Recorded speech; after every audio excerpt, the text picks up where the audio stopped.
Que Dios les bendiga, hermanos, en esta noche. Qué bueno tenemos la oportunidad de llegar de nuevo a su hogar para tener este momento con Dios. Quiero que busquen en su Biblia, si tienen una Biblia a la mano, en el libro de Habacuc, capítulo 3, versículo 17 al 19. El tema para esta noche es confianza en medio de la calamidad. Confianza en medio de la calamidad. Dice la palabra del Señor: aunque la higuera no florezca, ni en las vides haya fruto, aunque falte el producto del olivo, y los labrados no den mantenimiento, y las ovejas sean quitadas de la majada, y no haya vacas en los corrales, con todo yo me alegraré en Jehová, y me gozaré en el Dios de mi salvación. Jehová, el Señor es mi fortaleza, el cual hace mis pies como de cierva, y en mis alturas me hace andar. La palabra de Dios en esta noche está relacionada con una invasión en el tiempo del profeta de los babilonios, el imperio babilónico.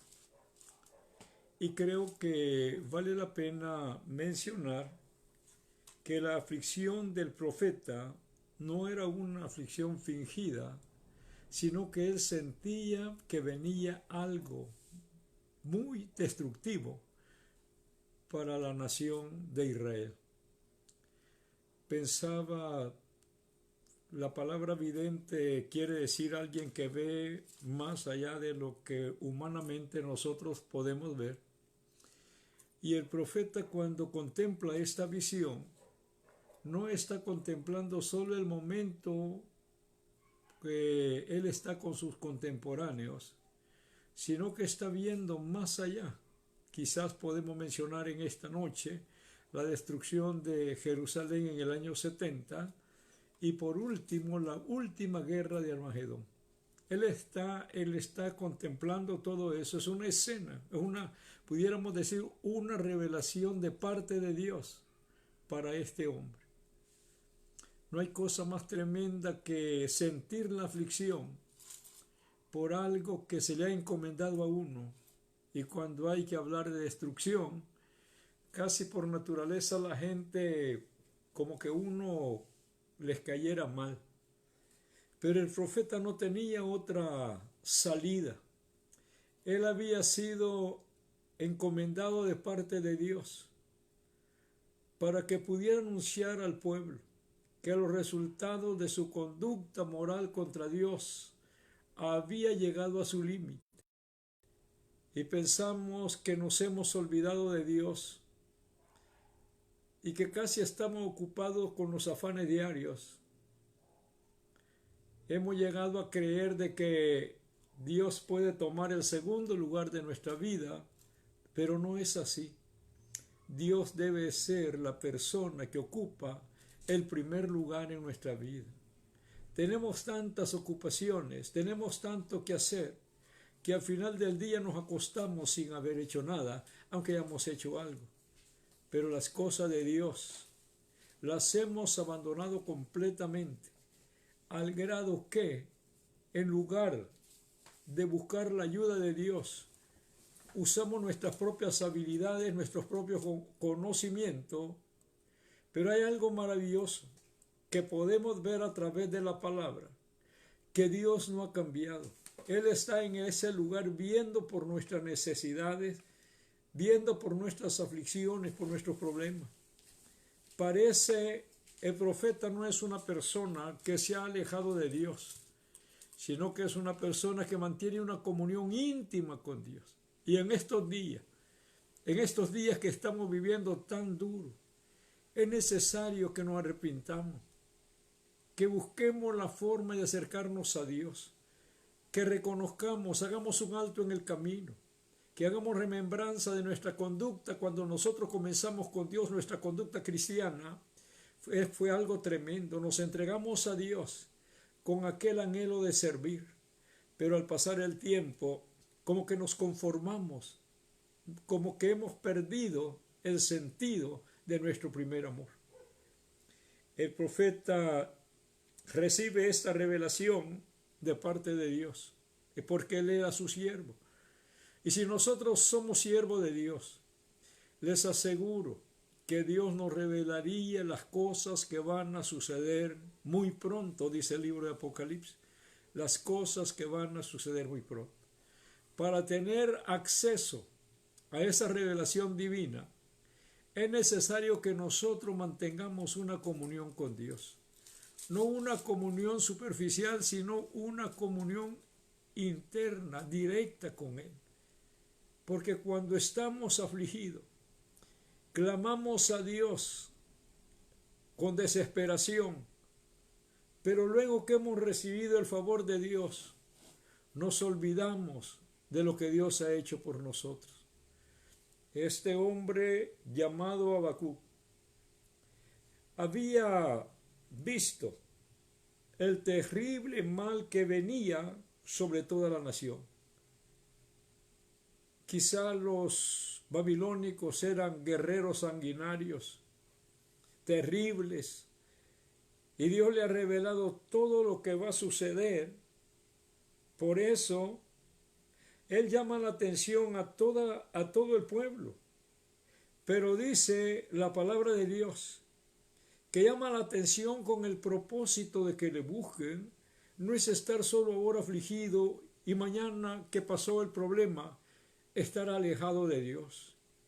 Yo les digo a los hermanos de la iglesia Montemoria, de las Asambleas de Dios, y a todos los creyentes, a todos los cristianos, que después que pase esta situación, que regresemos a los templos con un corazón dispuesto para servir a Dios, que no juguemos con Dios, que digamos al Señor: si nos sacaste con bien de esta dificultad, me pongo en tus manos para hacer tu voluntad. Regresemos con gozo. El profeta está revelando algo que el profeta Jeremías había recibido, porque los profetas, por decirlo así, todos los videntes de Dios, recibieron algo que era como una cadena de eslabones que algunas veces tenía relación con las diferentes revelaciones de parte de Dios.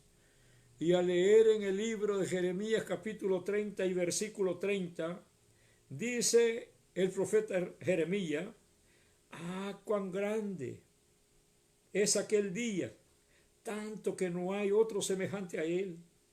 Tiempo de angustia para Jacob, pero de ella lo librará Jehová. Que no importa cuál sea la situación en la cual nos encontremos, confiemos en Dios, porque terrible puede ser la situación que estamos viviendo, pero grande es Dios, que no nos va a dejar abandonados. El profeta Jeremías le da una esperanza a Jacob, o sea, a la nación de Israel, para que ellos tengan confianza, que dice que por terrible que sea la situación, también Dios los sacará de ella. Bueno es pensar cuando nosotros tenemos la seguridad de que Dios está con nosotros para ayudarnos. Tenemos esa convicción, esa solvencia moral para decir con todo el alma: yo sé en quién he creído, como dijo el apóstol San Pablo, yo sé en quién he creído. Y cuando nosotros usamos la palabra de Dios para alimentar nuestra confianza, para animar la confianza de otros creyentes, debemos de estar convencidos que lo que estamos hablando es algo que nosotros también vivimos. Esta palabra nos enseña que confiemos en Dios, que debemos de tener seguridad que Dios siempre estará con nosotros. La palabra de Dios está llena de promesas para sus hijos. Y yo les digo, vale la pena confiar en el Señor, vale la pena esperar en el Señor. La confianza en Dios es lo que no se debe perder, que se pierda todo, pero menos la fe y la confianza que tenemos en el Dios Todopoderoso. La Biblia está llena de pasajes tremendos de hombres que confiaron en Dios, que mantuvieron esa fe en Dios. Y de esto me recuerda de Daniel, aquel hombre que fue echado al foso de los leones. Él tenía la seguridad, él tenía la confianza de que Dios iba a estar con él en ese momento de aflicción. Y la palabra de Dios enseña que otro día, cuando el rey fue a ver, Daniel estaba intacto. Los animales están alrededor de él para, en lugar de hacerle daño, lo están guardando. Y yo les digo en esta noche, en el nombre poderoso de Jesús, que confiemos en Dios. También vemos aquella historia de los 3 hebreos que entraron al horno de fuego. Dicen al rey: no estamos dispuestos a adorar a tu imagen. No estamos dispuestos a creer en lo que has hecho para atemorizarnos. Nosotros mantenemos la confianza en Él.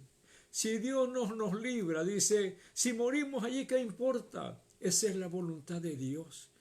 Y yo les digo, amados hermanos, si nosotros termináramos nuestra carrera en esta situación, confiemos que Dios nos va a guardar hasta el punto final de la vida. Dice la palabra de Dios que cuando estos 3 hebreos salieron del horno de fuego, no se había quemado absolutamente nada de sus trajes, no se le había quemado el cabello. Ellos venían intactos porque Dios los había guardado. En el Salmo 91, versículo 5 al versículo 7 dice la palabra de Dios: no temerás al terror nocturno. Oiga bien, no temerás al temor nocturno, ni saeta que vuele de día. Pero ¿a dónde está esa palabra? ¿A dónde está el convencimiento de esa palabra? Es la fe que debemos mantener en Dios.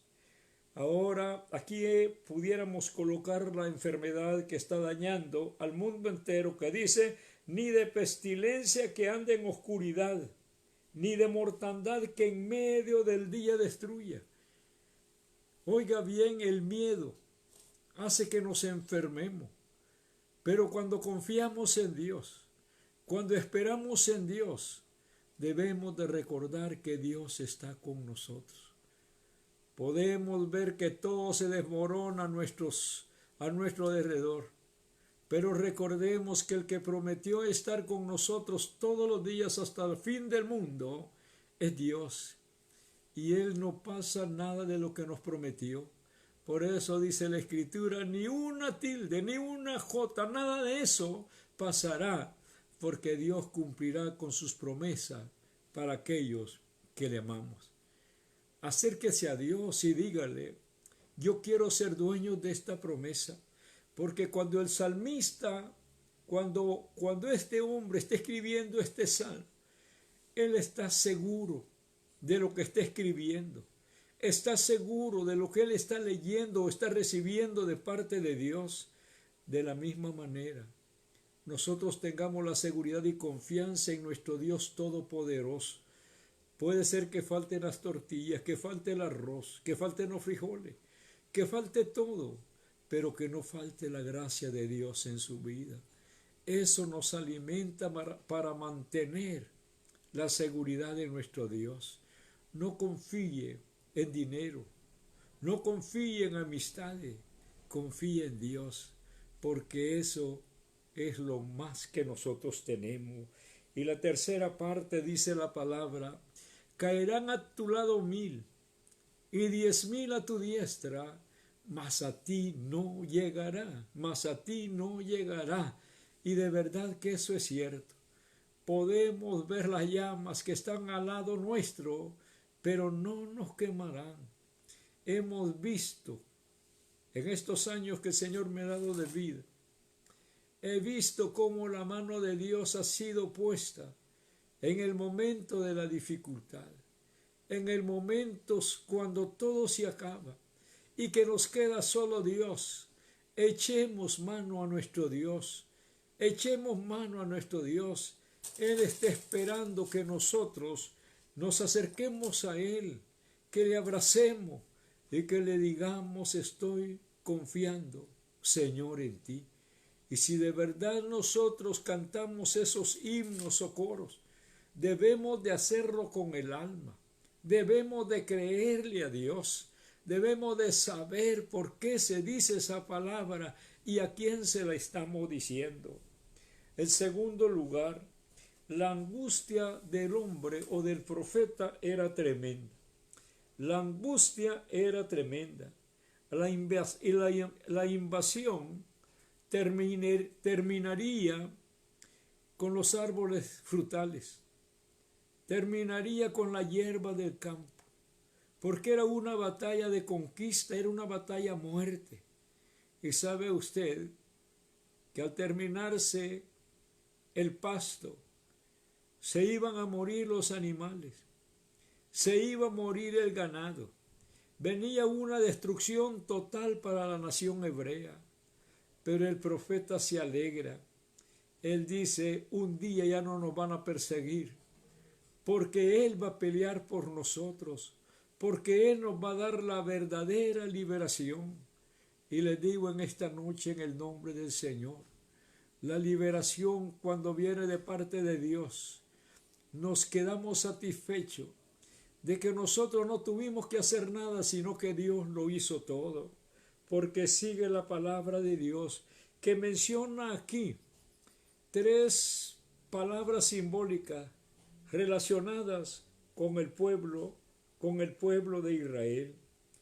El Señor Jesucristo dijo en el capítulo 13, versículo 6 del libro de San Lucas, hablando de la higuera, de aquella higuera que estaba en el campo, de aquella higuera que cuando él fue a buscar fruto, no encontró fruto, sino que era una higuera sin fruto.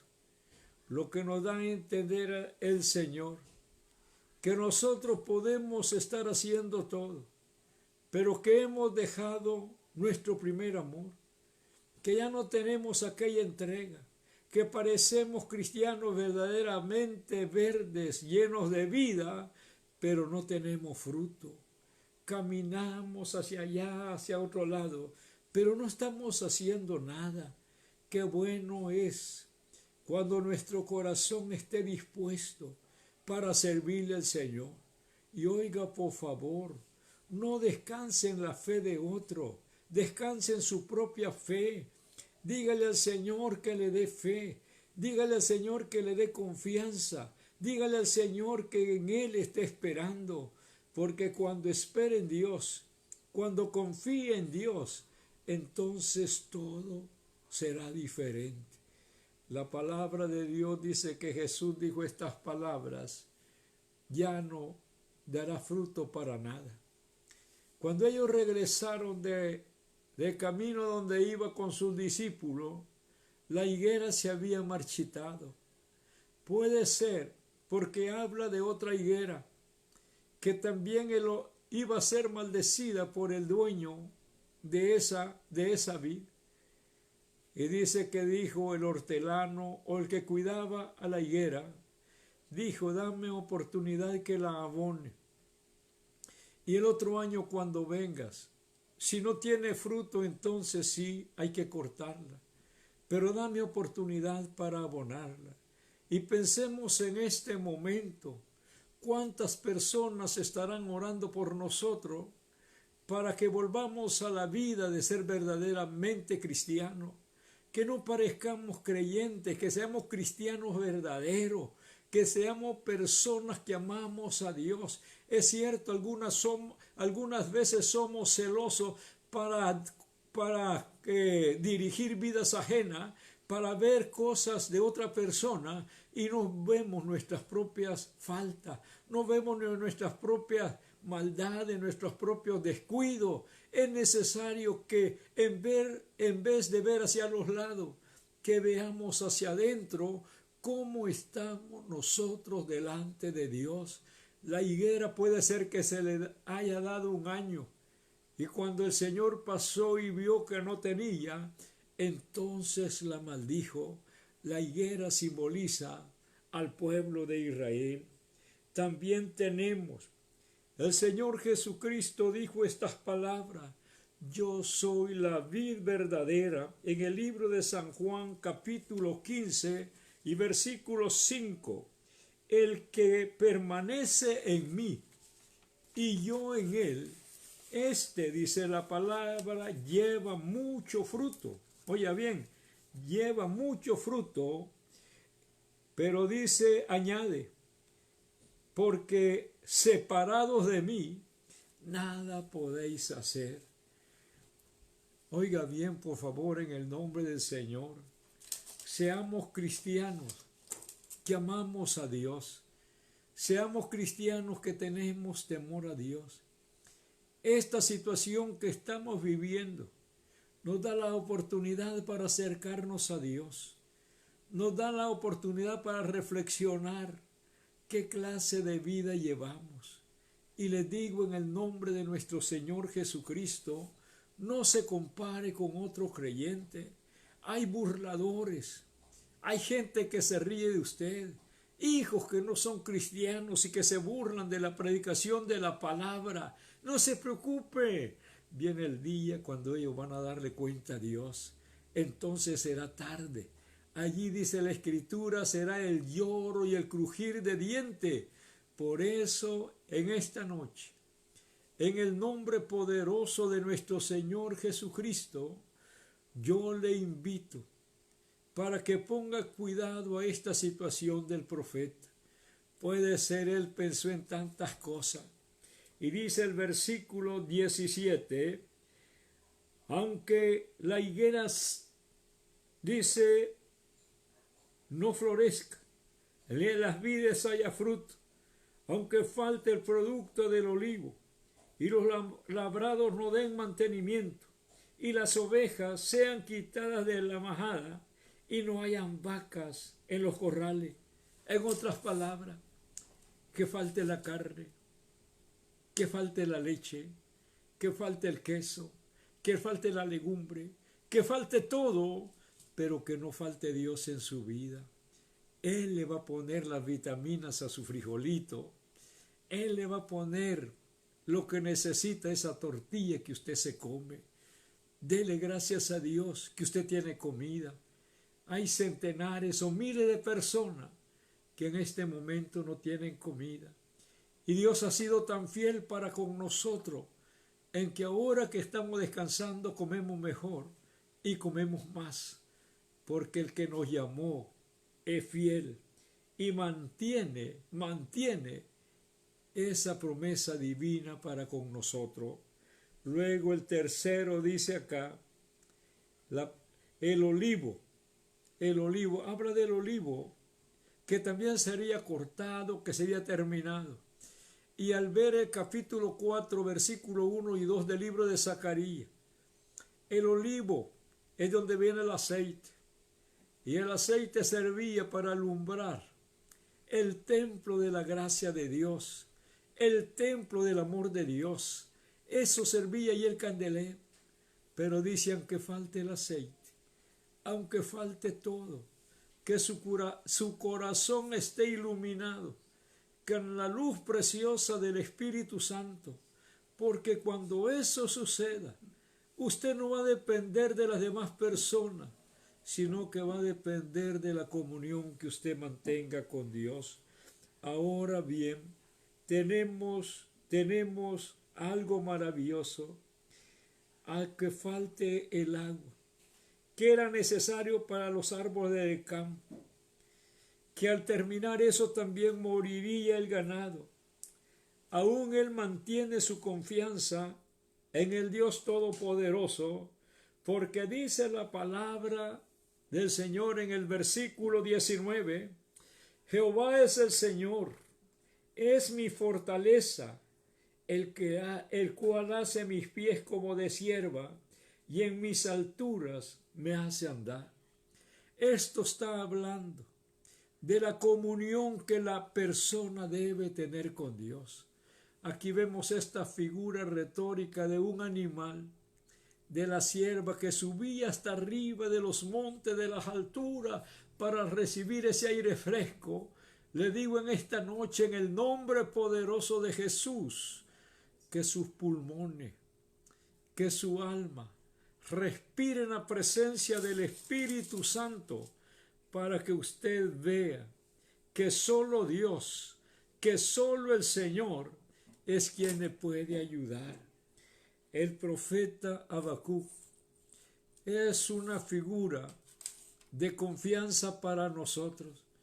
Y si nosotros hacemos remembranza de personas que fueron ejemplo para nosotros como creyentes, sigamos confiando, sigamos esperando en Dios.